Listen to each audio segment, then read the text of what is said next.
Salut les team, on se retrouve pour le match de Kimo contre Mista. Alors, Kimo c'est le meilleur joueur français actuellement sur AOM, et Mista c'est le meilleur joueur d'AOM de tous les temps, je dirais. Oui, on peut facilement dire ça, mais le problème c'est que Mista, on ne sait pas est-ce qu'il s'est beaucoup entraîné pour ce tournoi ou pas. Ce qu'on sait c'est qu'il avait joué 19 parties de ladder, qu'il avait gagné les 19, donc voilà, il était invaincu. Sur le tournoi pour l'instant il n'a pas lâché une map, donc vraiment officiellement invaincu Mista. J'ai commenté ça en live sur Twitch. Je vous invite à rejoindre le live Twitch. C'est dans le lecteur. Si vous voulez des cases de games comme ça, j'en fais régulièrement. Des games de ladder. On va avoir des tournois qui vont arriver en octobre. Voilà, si vous voulez rien louper et si vous préférez le format live, si vous avez le temps de passer sur les lives, bah n'hésitez pas les gars. Je vous laisse avec la game. C'est maintenant. Kimo contre Mista. Notre français Kimo est-ce qu'il va jouer contre le meilleur joueur d'AOM de tous les temps, je pense. Oui, c'est pas que je pense, c'est le meilleur joueur d'AOM de tous les temps. À savoir Sky, je sais pas si t'es encore là, mais il y a un joueur d'AOM qui était très fort, qui s'appelait Magyar à l'époque, et après il s'est mis sur LoL, et il s'est appelé Vivizachi. C'était le top laner des IOL, et c'est un des meilleurs joueurs d'AOM de tous les temps aussi. Ça c'est assez marrant de connaître ça. On a Mista qui joue Loki contre le Zeus de Kimo. Ok, donc Kimo qui va... Je pense qu'il va prendre Greg quand même sur Mirage. On a regardé un petit peu la draft avant. On va voir. Ça va être chaud pour Kimo. Alors le match-up... Bon, le match-up ça joue des deux côtés honnêtement. Ça peut aller dans un sens comme dans l'autre. On a l'éclair. L'éclair on va l'utiliser sur... On l'utilise sur quoi? On va pas l'utiliser sur un troll ni sur un... Je pense qu'on va garder l'éclair pour l'H3, à part si on peut prendre une tempo suffisante. On va garder l'éclair pour sur le sanglier ou sur un géant des montagnes pour Kimo. Je pense que c'est pas nécessaire d'utiliser son éclair H2, à part si on peut prendre une tempo suffisante et finir la partie. Tac. Mista. Du côté de Mista, alors on va voir ce que fait Mista. On va voir ce que fait Mista. On a une maison qui est pré-build ici. Alors que le berserker est là-bas. On peut le construire la maison avec les villageois, mais ok. De toute façon, il sait ce qu'il fait. Hein. J'ai entendu le Daz de Timo. Ah non, de Kimo. Ah, c'est toi qui l'as entendu, ok. Magyar, il éclatait Mista à l'époque. On était même arrivé au point où Mista installe dans le tournoi vs Magyar. Magyar était très fort. Hein. C'est incroyable. Hein. Ça, je l'ai pas regardé. Ça, c'est l'époque où je jouais pas à AOM, tu vois. C'est l'époque où je ne jouais pas à AOM. J'ai loupé cette période. Mais c'est peut-être aussi une période où Mista n'était pas à fond sur le jeu. Là, je pense qu'il est revenu à fond sur le jeu. Ok. 7 villageois sur la nourriture. On a 2 tout sur la nourriture. On va construire notre temple dès qu'on a nos 150 de gold. Ici, on a nos 150 de gold. Si on rapatrie ça au gold, dès que ça arrive à 2900 ici, ça veut dire qu'on a le gold nécessaire pour poser le temple. Construis pas tout de suite le temple. Construire là. Ok, on a pris un peu de temps. Alors le temple qui est construit ici, c'est ambitieux. Là il est pas en range du forum.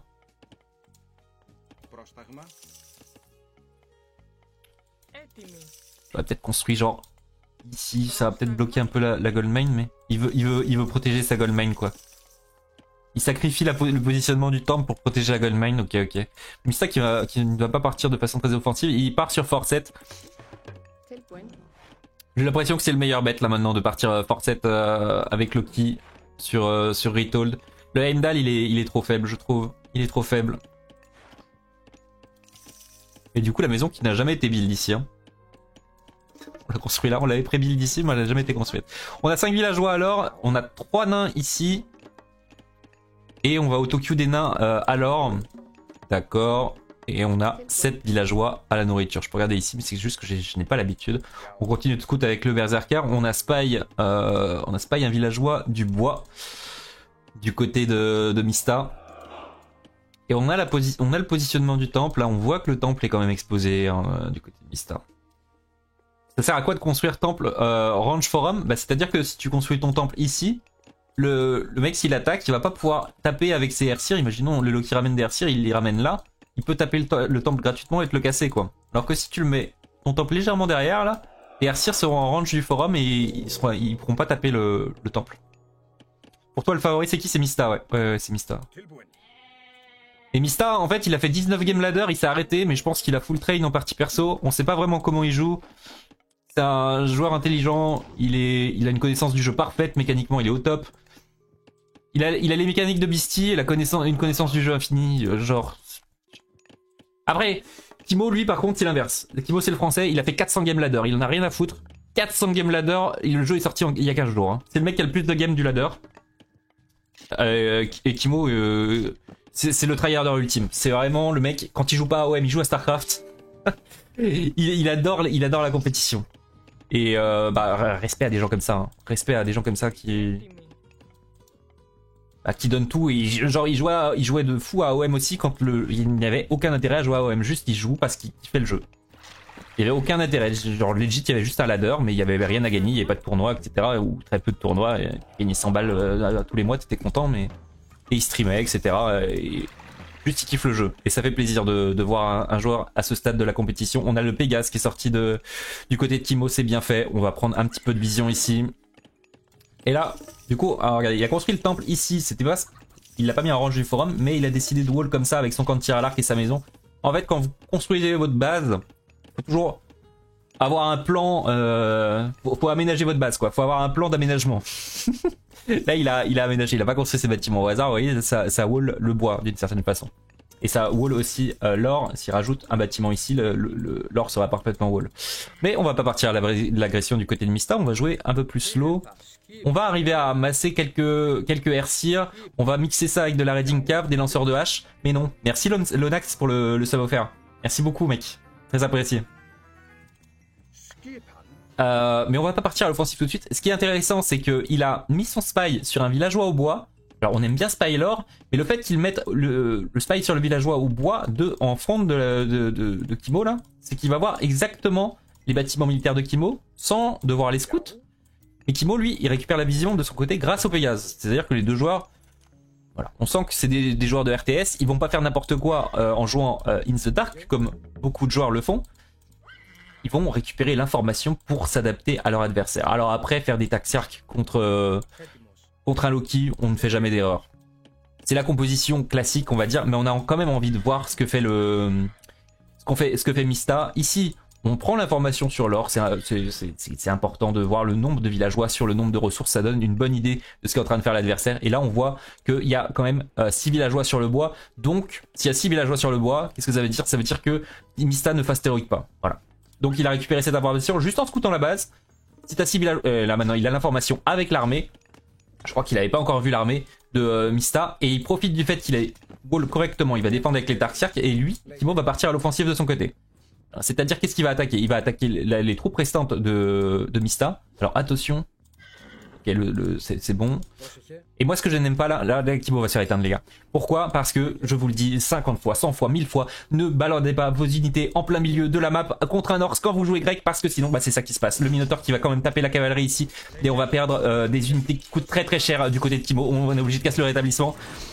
Et on bolte le troll par désespoir, limite par désespoir, et on va perdre une tonne et Mista va prendre l'avantage juste sur ce petit move. Alors on micro les cavaleries ici, c'est bien fait. Là on a perdu beaucoup de tempo, du côté de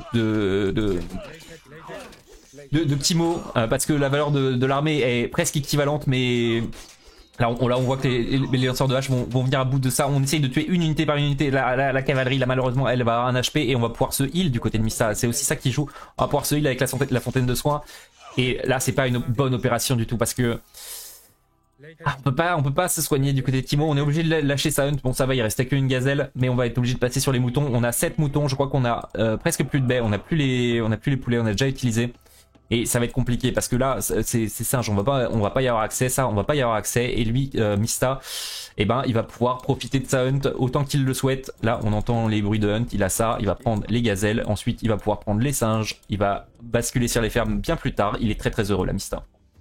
Il est aux anges. Il construit son armerie et il estime que le moment est venu de passer à l'âge héroïque. Alors, Kimo est dans la même boutique. mais Kimo joue dans le noir. Donc il sait pas si Mista va all-in Loki. Genre il va vraiment construire full Airseer et aller dans sa base. Du coup il up ses tours de siège. Il va passer à l'héroïque un petit peu plus tard que Mista.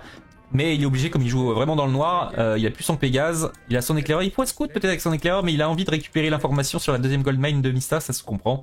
Merci Kutsui pour le sub, c'est très gentil, merci beaucoup mec. Merci pour les follow les gars, content que le cast vous plaise. Vous êtes 300, c'est énorme.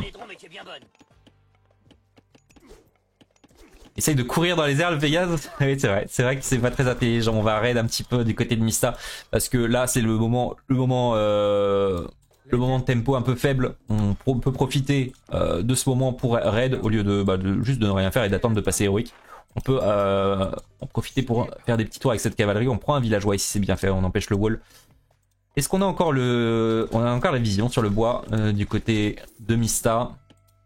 Et on va scout par ici, pourquoi? Parce qu'on arrive aux alentours de 10 minutes, on va prendre l'information, on va construire cette maison pour savoir si Kimo prend cette hunt. Ça va donner une petite tranche de vision du côté de Mista.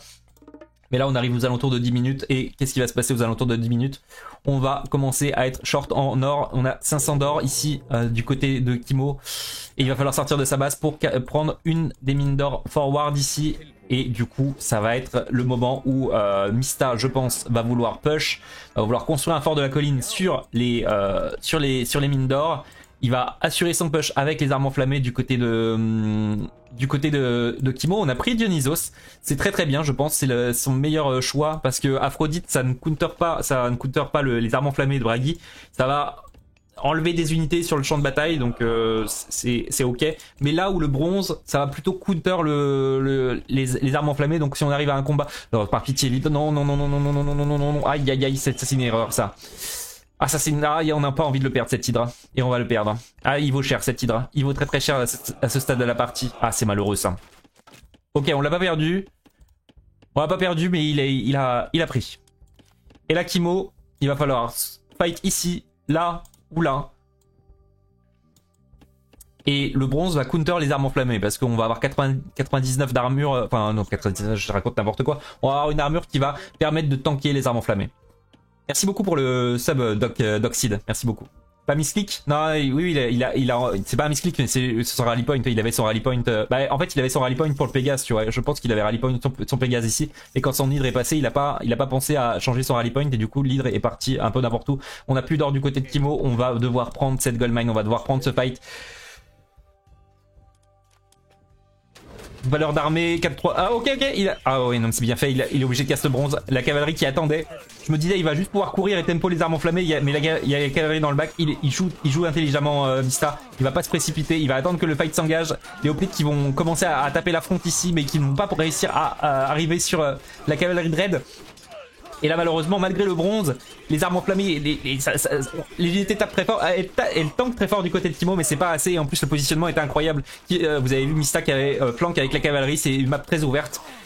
Et quand on se bat, là il est obligé de se battre en mid-map avec ses grecs sans rien et c'était très bien fait, honnêtement c'était très bien fait. Rien à dire, Mista qui est très solide.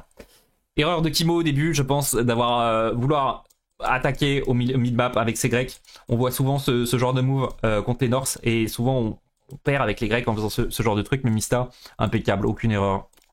Est-ce que ce mec fait des erreurs dans ses games en fait? Non, il fait pas d'erreur.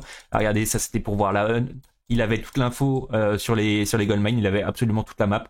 Il savait quand se battre, il a pris Bragi au bon moment. Et la gestion des fights, les gars, la petite cave qui va flank là. Parce que moi je vous vois, et moi aussi je me connais, on va prendre notre armée, on va cliquer dans l'armée de Kimo. Mais non, soyons intelligents, la cave elle court à 6, tu peux flank, tu tempo, t'es pas obligé de faire tout attaquer directement. Eh oui. Et Loki qui s'impose face à deux, je pense que c'est skill match-up honnêtement. Il n'y a pas d'avantage de dieu que ce soit l'un ou l'autre. Et en fait, regardez aussi la différence. Au début, le petit fight, qu'est-ce que ça a permis à Mista de faire? Au lieu de prendre un petit avantage de tempo au niveau militaire, ça a utilisé l'éclair de Kimo sur un vieux troll de con, au lieu de l'utiliser sur le sanglier, comme je vous l'avais dit. Et on a forcé le rétablissement. Prochain match, qui c'est un BO5 entre Mista et Kimo, donc on va regarder tout le BO5. Ça veut dire que le premier à 3 games gagnés remporte sa place pour la demi-finale. Et on va voir ça.